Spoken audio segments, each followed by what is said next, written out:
Hello friends, welcome back to Masi study channel. दोस्तों, आज है 3 दिसंबर 2024 और 3 दिसंबर 2024 से रिलेटेड करंट अफेयर्स के जितने भी क्वेश्चन बन सकती हैं, आज की क्लास में सारे क्वेश्चन को कवर करेंगे और हर क्वेश्चन से रिलेटेड इंपॉर्टेंट पॉइंट भी मैं आपको बताऊंगी। तो आज का पूरा क्लास बहुत ध्यान से देखिएगा। और दोस्तों, ये क्लास आपकी मॉर्निंग सुबह 7 AM पे डेली लाइव आती है। आप सभी लोग सुबह 7 बजे इस क्लास के लिए तैयार रहा करिए। इससे आपकी तैयारी करंट अफेयर्स में बेहतर होने वाली है और आगे आने वाले एग्जाम में आप लोग करंट अफेयर्स में बहुत अच्छा सा रिस्पॉन्स दे पाएंगे। तो चलिए आगे बढ़ते हैं और आज का पहला क्वेश्चन देखते हैं। आज का पहला क्वेश्चन लिखा है, एशियाई विकास बैंक ADB के 11वें अध्यक्ष के रूप में किसे चुना गया है? Who has been elected as the 11th president of Asian development bank ADB? First option है मसातो कांडा को, सेकेंड ऑप्शन है भार्गव दास गुप्ता को, थर्ड ऑप्शन है मसासुगु अस्कावा को, फोर्थ ऑप्शन है तोकेहिको नाकावो को।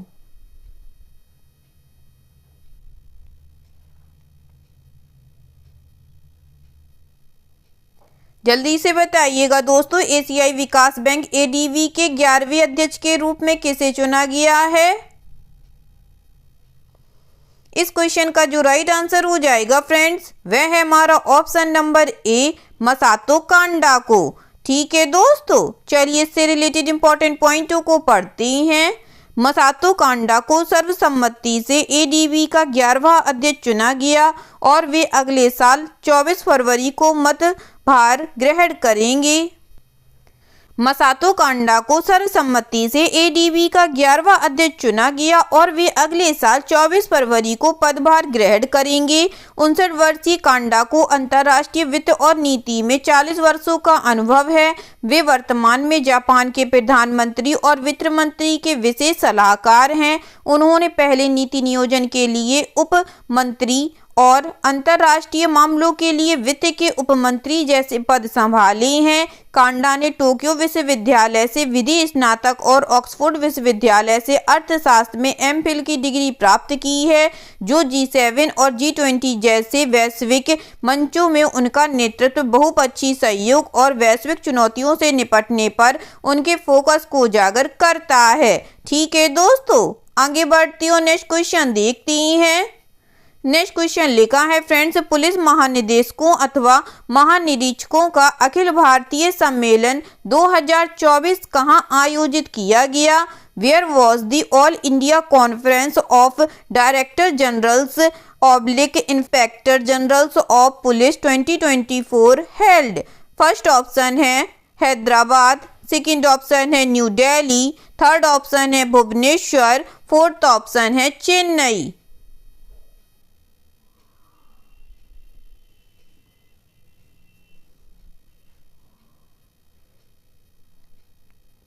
जल्दी से बताइएगा दोस्तों, पुलिस महानिदेशकों अथवा महानिरीक्षकों का अखिल भारतीय सम्मेलन 2024 कहां आयोजित किया गया? इस क्वेश्चन का जो राइट आंसर हो जाएगा फ्रेंड्स, वह है हमारा ऑप्शन नंबर C, भुवनेश्वर में। ठीक है दोस्तों, चलिए इससे रिलेटेड इंपॉर्टेंट पॉइंटों को पढ़ते हैं।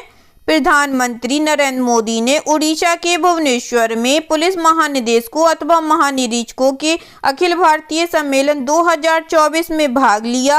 29 नवंबर से 1 दिसंबर तक 3 दिवसीय सम्मेलन में आतंकवाद, उग्रवाद, तटीय सुरक्षा, नए आपराधिक कानून और नशीले पदार्थों जैसे राष्ट्रीय सुरक्षा मुद्दों पर ध्यान केंद्रित किया गया। विशिष्ट सेवा के लिए राष्ट्रपति पुलिस पदक से सम्मानित किया गया। सम्मेलन ने पुलिस पेशेवरों के लिए अपराध नियंत्रण, कानून और व्यवस्था और आंतरिक सुरक्षा खतरों पर चर्चा करने के लिए एक मंच के रूप में कार्य किया। इसमें योग सत्र, व्यावसायिक सत्र और अनौपचारिक चर्चाओं के लिए विषयगत भोजन तालिकाएं शामिल थीं। यह 59वां सम्मेलन था जो 2014 में शुरू हुई परंपरा को जारी रखता है। ठीक है दोस्तों, आगे बढ़ते हो, नेक्स्ट क्वेश्चन देखते हैं। नेक्स्ट क्वेश्चन लिखा है फ्रेंड्स, उस प्रवासी पक्षी का नाम क्या है जिसने हाल ही में राजस्थान भारत की सबसे लंबी प्रवासी उड़ान का रिकॉर्ड तोड़ा है? What is the name of the migratory bird that recently broke the record for the longest migratory flight to Rajasthan, India? First option है उत्तरी सॉवलर, सेकंड ऑप्शन है ग्रेटर फ्लेमिंगो, थर्ड ऑप्शन है डेमो इसेल crane, fourth option है blue throat.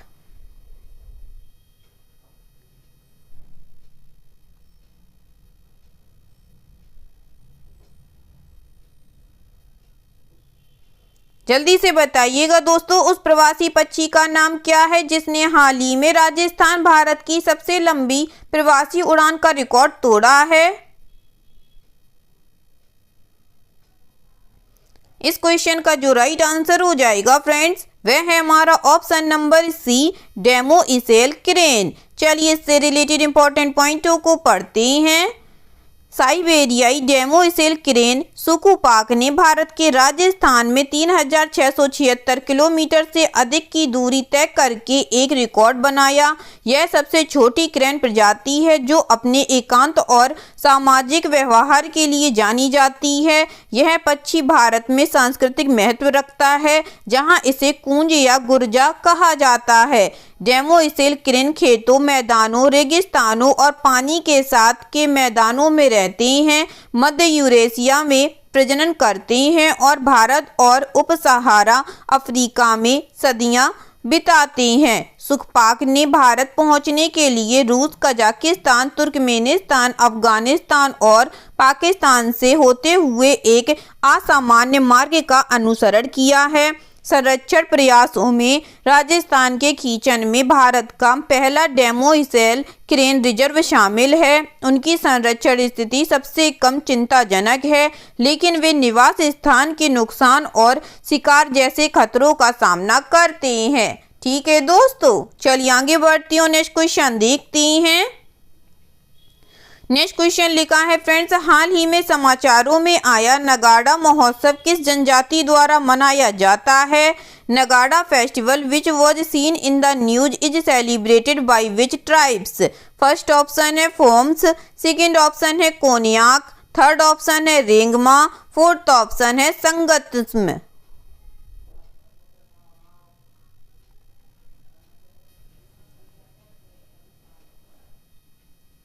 जल्दी से बताइएगा दोस्तों, हाल ही में समाचारों में आया नगाड़ा महोत्सव किस जनजाति द्वारा मनाया जाता है?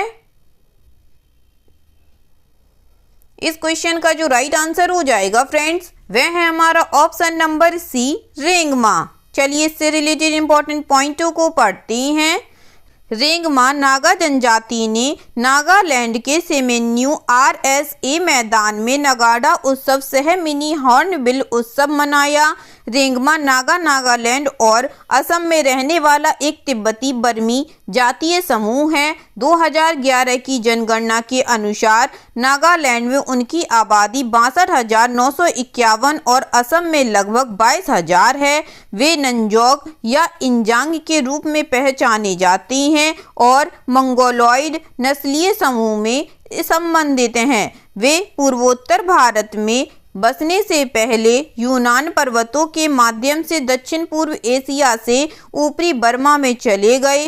एक समय में उनके बीच दास प्रथा प्रचलित थी, लेकिन अंग्रेजों के इस क्षेत्र में आने तक यह कम हो गई थी। ठीक है दोस्तों, चलिए आगे बढ़ती हूँ, नेक्स्ट क्वेश्चन देखती हैं। नेक्स्ट क्वेश्चन लिखा है फ्रेंड्स, गिरनार वन्यजीव अभयारण्य किस राज्य में स्थित है? Girnar wild life sanctuary is located in which state? First option है राजस्थान में, सेकंड ऑप्शन है उत्तराखंड में, थर्ड ऑप्शन है मध्य प्रदेश में, फोर्थ ऑप्शन है गुजरात में।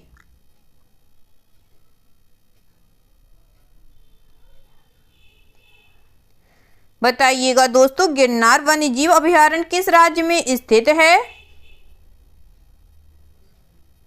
इस क्वेश्चन का जो राइट आंसर हो जाएगा फ्रेंड्स, वह है हमारा ऑप्शन नंबर डी, गुजरात में। चलिए इससे रिलेटेड इंपॉर्टेंट पॉइंटों को पढ़ते हैं।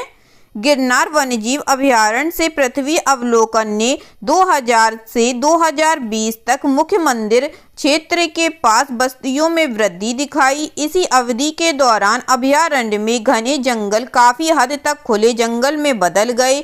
गिरनार वन्यजीव अभयारण्य गुजरात के जूनागढ़ जिले में स्थित है और सौराष्ट्र क्षेत्र में बीहड़ गिरनार पहाड़ियों में फैला हुआ है। इसे 2008 में वन्यजीव अभयारण्य घोषित किया गया था। अभयारण्य एशियाई शेर सहित कई लुप्तप्राय प्रजातियों का घर है।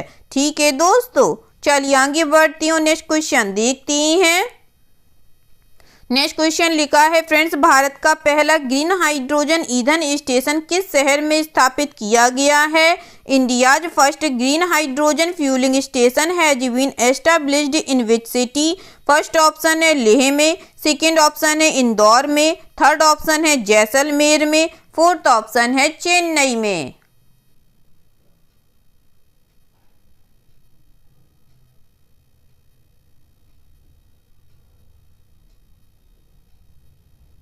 बताइएगा दोस्तों, भारत का पहला ग्रीन हाइड्रोजन ईंधन स्टेशन किस शहर में स्थापित किया गया है? इस क्वेश्चन का जो राइट आंसर हो जाएगा फ्रेंड्स, वह है हमारा ऑप्शन नंबर ए, लेह में। चलिए इससे रिलेटेड इंपॉर्टेंट पॉइंट पढ़ते हैं। अमारा राजा इंफ्रा ने एनटीपीसी के लिए लेह लद्दाख में भारत का पहला ग्रीन हाइड्रोजन ईंधन स्टेशन स्थापित किया है। इससे क्षेत्र में उत्सर्जन मुक्त परिवहन संभव होगा, जिससे भारत ग्रीन मोबिलिटी में अग्रणी बन जाएगा। एनटीपीसी 5 हाइड्रोजन ईंधन सेल बसें तैनात करेगी। इस परियोजना में डिजाइन, निर्माण और 3 साल का संचालन और रखरखाव योजना शामिल है। यह स्टेशन 3400 मीटर की ऊंचाई पर 25 डिग्री सेल्सियस से 30 डिग्री सेल्सियस के तापमान पर प्रतिदिन 80 किलोग्राम GH2 का उत्पादन करता है। यह स्टेशन भारत के राष्ट्रीय हाइड्रोजन ऊर्जा मिशन का हिस्सा है, जो पूरे देश में बड़े पैमाने पर हाइड्रोजन परियोजनाओं को बढ़ावा देता है। ठीक है दोस्तों, चलिए आगे बढ़ती हूँ। नेक्स्ट क्वेश्चन देखते हैं। नेक्स्ट क्वेश्चन लिखा है फ्रेंड्स, नेटवर्क रेडीनेस इंडेक्स 2024 में भारत का रैंक क्या है? What is the rank of India in Network Readiness Index 2024? First option है 37th, सेकंड ऑप्शन है 42nd, थर्ड ऑप्शन है 49th, फोर्थ ऑप्शन है 55th।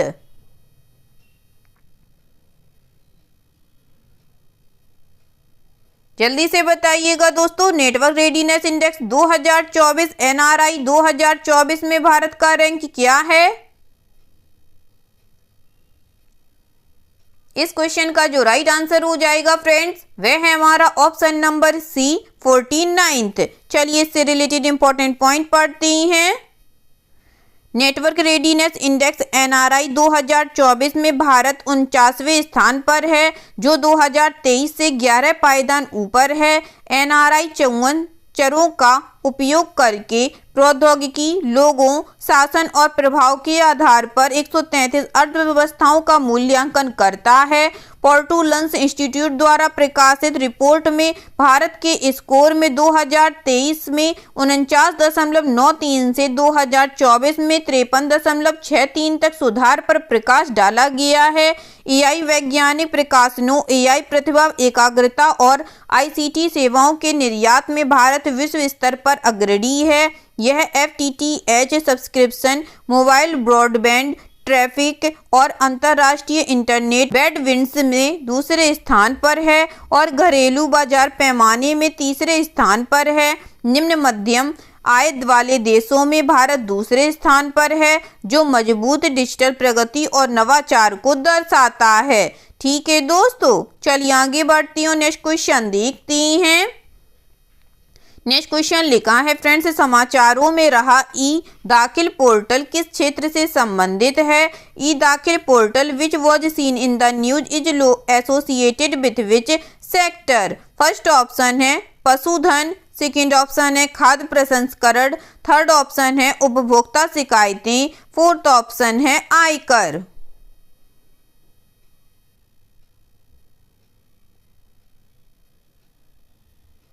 बताइएगा दोस्तों, समाचारों में रहा ई दाखिल पोर्टल किस क्षेत्र से संबंधित है? इस क्वेश्चन का जो राइट आंसर हो जाएगा फ्रेंड्स, वह है हमारा ऑप्शन नंबर सी, उपभोक्ता शिकायतों से। चलिए इससे रिलेटेड इंपॉर्टेंट पॉइंटों को पढ़ते हैं।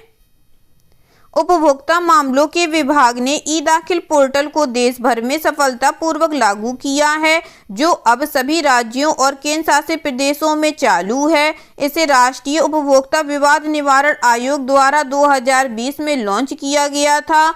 यह पोर्टल उपभोक्ता शिकायत दर्ज करने का एक कम लागत वाला, त्वरित और परेशानी मुक्त तरीका प्रदान करता है। यह उपभोक्ता को शिकायत दर्ज करने, मामले की प्रगति को ट्रैक करने और ऑनलाइन भुगतान करने की अनुमति देता है, जिससे भौतिक उपस्थिति की आवश्यकता समाप्त हो जाती है। यह प्लेटफॉर्म उपयोगकर्ता के अनुकूल है, पूरे भारत में सुलभ है और उपयोगकर्ताओं को अधिवक्ताओं दोनों को OTP या एक्टिवेशन लिंक के माध्यम से सुरक्षित रूप से शिकायत दर्ज करने में सहायता करता है। ई दाखिल एक पारदर्शी कागज रहित शिकायत निवारण प्रक्रिया सुनिश्चित करता है। ठीक है दोस्तों, चलिए आगे बढ़ती हूँ, नेक्स्ट क्वेश्चन देखते हैं। नेक्स्ट क्वेश्चन लिखा है फ्रेंड्स, मसातो कांडा को एशियाई विकास बैंक ADB का अध्यक्ष चुना गया है। Masato Kanda was elected as president of the Asian development Bank. First option है 10th, सेकेंड ऑप्शन है 11th, थर्ड ऑप्शन है 12th, फोर्थ ऑप्शन है 13th।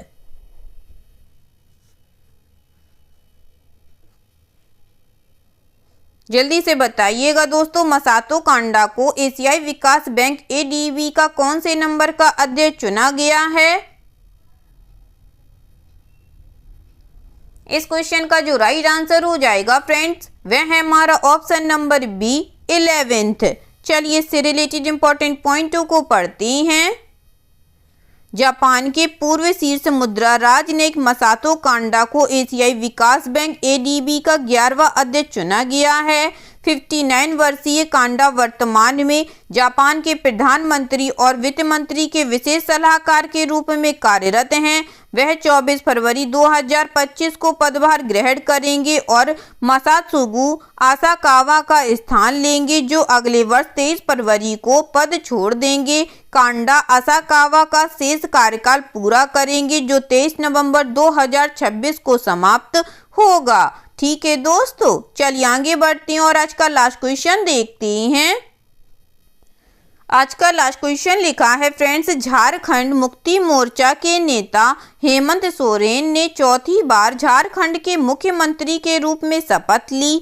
हेमंत सोरेन ने 6वीं झारखंड विधानसभा 2024 में किस निर्वाचन क्षेत्र का प्रतिनिधित्व किया है? Jharkhand Mukti Morcha leader Hemant Soren was sworn in as the chief minister of Jharkhand for the 4th time. Hemant Soren represented which constituency in the 6th Jharkhand legislative assembly 2024? First option है रामगढ़, सेकेंड ऑप्शन है रांची, थर्ड ऑप्शन है जामताड़ा, फोर्थ ऑप्शन है बरहेट।